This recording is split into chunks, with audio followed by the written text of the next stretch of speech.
Nous sommes avec Christophe Pétremont pour évoquer Varioso du Bouffay, un Varioso du Bouffay qui retrouve ses meilleures sensations ces dernières semaines, Christophe.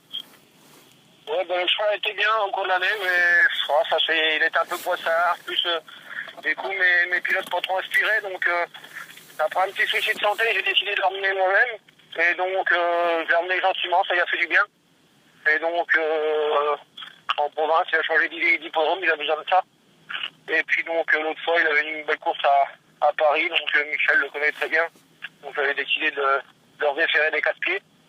Et le cheval a eu un très bon parcours, ça fait qu'il a été performant. Une deuxième place derrière Véritable Crack qui va retrouver à nouveau. Est-ce que vous le pensez capable de prendre sa revanche? L'autre avait l'air de gagner en cheval un peu déclassé.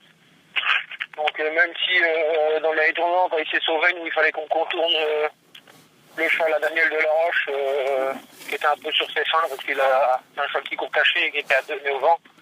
Donc en ce temps-là, lui, il était au plus court du chemin quand même. Donc mais je pense pas qu'il est... Tout ce qu'il a montré, je pense pas qu'il est approchable. A priori, il retrouve un lot similaire au niveau de l'opposition. Comment vous voyez les choses se dérouler pour cette épreuve? Moi, je connais bien mon cheval, je sais qu'il a besoin absolument d'un bon parcours. Je pense qu'il y a beaucoup de chevaux qui se valent. Donc, pour les places, après, ça va être au parcours. Moi, l'autre fois, j'ai pu avoir vraiment un très bon parcours.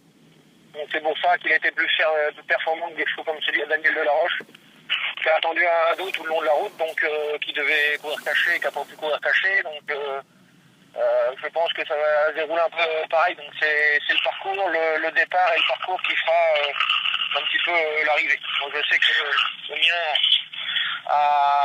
n'est pas capable de tourner en troisième épaisseur pendant un tour ou quoi que ce soit. Donc, il faut absolument qu'il prenne un bon départ et puis après qu'il ait un parcours caché pour le ramener au mieux de ses intérêts dans les derniers 300-400 mètres.